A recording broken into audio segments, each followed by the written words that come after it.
নমস্কার বন্ধুরা, চলুন দেখি আজকের রেসিপি লাউ পাতায় মুসুরির ডালের পাতুরি। ডালটিকে বেটে তার মধ্যে পেঁয়াজ কুচি, লঙ্কা কুচি, নুন, হলুদ এবং কালো জিরা দিয়ে বেটে মেখে নিতে হবে। এরপর কয়েকটা লাউ পাতা নিয়ে সেটিকে পরিষ্কার করে ধুয়ে সেই লাউ পাতায় এই ডালের বাটাটিকে ভালো করে লেপে দিতে হবে। দেখুন, ঠিক এইভাবে লাউ পাতার গায়ে এটিকে লেপে দিতে হবে। এরকম মুড়ে একটি পকেটের মতো তৈরি করতে হবে। পাতাটির উপরে এবং নিচে সমস্ত জায়গায় ডালের পেস্টটি লাগাতে হবে।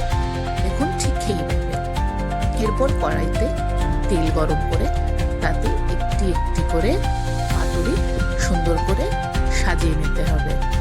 ব্যাস, এবারে সেদ্ধ হওয়া পর্যন্ত ভালো করে লালচে লালচে করে ভেজে নিলেই রেডি আমাদের সুন্দর লাউ পাতায় তৈরি মুসুরির ডালের পাতুরি।